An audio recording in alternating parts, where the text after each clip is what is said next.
Hello guys, welcome to the black box movie talks. And ఇప్పుడు నేను విడుదల part 2 movie చూసి అయితే వచ్చేసాను. పార్ట్ 1 మూవీ చూసిన తర్వాత విడుదల రిలీజ్ అయిన టైంలో పార్ట్ 2 ఎప్పుడెప్పుడా అని వెయిట్ చేశాను. అండ్ వెట్రిమారన్ పార్ట్ 1 చాలా బాగా తీశాడు. అక్కడక్కడ స్లో అనిపించి చాలా ఇంట్రెస్టింగ్‌గా అనిపిస్తుంది. బట్ పార్ట్ 2కి ఎక్స్‌పెక్టేషన్స్ చాలా పెరిగాయి. ఎందుకంటే పార్ట్ 1లో మనకి విజయ్ సేతుపతి చాలా తక్కువగా అనిపిస్తాడు. బట్ పార్ట్ 2లో ఏంటంటే విజయ్ సేతుపతి మొత్తము కంప్లీట్‌గా కనిపిస్తాడు మనకి. సో ఏందంటే చాలా ఎక్స్‌పెక్టేషన్స్ ఉన్నాయి. విజయ్ సేతుపతి, వెట్రిమారన్ డైరెక్షను అండ్ ఒక రేంజ్ ఎక్స్‌పీరియన్స్ అయితే ఎక్స్‌పెక్ట్ చేశాను. బట్ చాలా అంటే చాలా డిసప్పాయింట్ అయ్యాయి మూవీ అయితే. చా ఒక ఒక సినిమాని 1x స్పీడ్‌లో కాకుండా 0.25 స్పీడ్‌లో పెడితే ఎలా ఉంటుందో అలా ఉంది సినిమా అయితే. అంత స్లో ఉంటుంది మూవీ అయితే మాత్రం.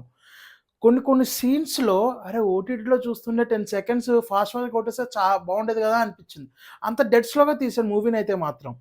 అండ్ ఫస్ట్ హాఫ్ కనుక చూసుకుంటే గనుక మనకి ఎక్కడైతే మనకి పార్ట్ 1 ఎండ్ అవుతుందో అక్కడి నుంచి పార్ట్ 2 అనేది స్టార్ట్ అవుతుంది. సో, ఇప్పుడు అరెస్ట్ చేసిన సీన్ దగ్గర నుంచి విజయ్ సేతుపతిని అరెస్ట్ చేసిన సీన్ దగ్గర నుంచి అండ్ ఆ బ్యాక్ స్టోరీ ప్యారలల్‌గా రన్ అవుతూ ఉంటాయి స్క్రీన్ ప్లే అండ్ స్టోరీ బావుంటుంది. స్క్రీన్ ప్లే బావుంటుంది. బట్ ఆల్మోస్ట్ 3 అవర్స్ ఉంటుంది మూవీ. 2 అవర్స్ 52 మినిట్స్ అనుకుంటా మూవీ. బట్ భరించలేకపోయాం. సో, అంత స్లో ఉంటుంది. సో, ఫస్ట్ హాఫ్ కొద్దిగా పర్లేదనిపిస్తుంది మనకి.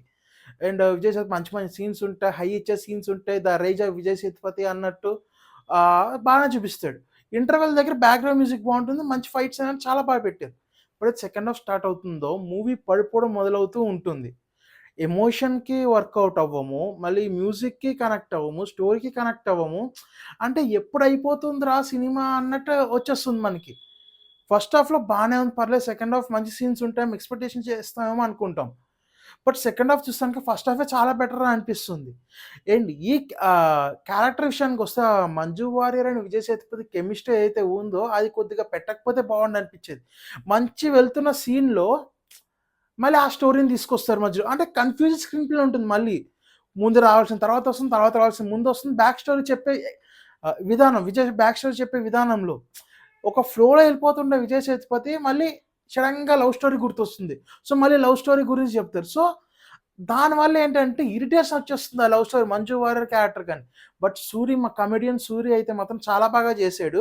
బట్ తన క్యారెక్టర్ కూడా ఒక కన్‌ఫ్యూజ్డ్ కానిస్టేబుల్ క్యారెక్టర్ ఉంటుంది. ఎటువైపు నిలబడాలి అన్నట్టు. అది చాలా బాగా ఎస్టాబ్లిష్ చేస్తున్నాడు వెట్రిమారన్ అయితే. And Vijay Sethupathi screen presence కానీ అండ్ యాక్టింగ్ విషయానికొస్తే విజయ్ సేతుపతి మనం గురించి ఏం చెప్పక్కర్లా. అండ్ గౌతమ్ వాసుదేవ్ మీనన్ అయితే అసలు సరిగ్గా వాడుకోలేదు. ఏదో అక్కడ మనకి ఫస్ట్ పార్ట్‌లో విజయ్ సేతుపతి ఎలా కనిపిస్తాడు. సెకండ్ పార్ట్‌లో గౌతమ్ వాసుదేవ్ అలా కనిపిస్తాడు. అంటే అసలు క్యారెక్టరే ఎస్టాబ్లిష్ చేసుకోలేదు కరెక్ట్‌గా. అండ్ ఫస్ట్ పార్ట్‌లో సూరితో ఉన్న కో యాప్రి యాక్టర్ ఎవరైతే ఉన్నారో లవర్‌గా ఆ అమ్మాయి కూడా ఇందులో కనిపించదు ఈ మూవీలో. సో, ఇది కంప్లీట్‌గా ఒక డిఫరెంట్‌గా చేయాలనుకున్నారు. బట్ ఫస్ట్ పార్ట్ చాలా బెటర్ అనిపించింది.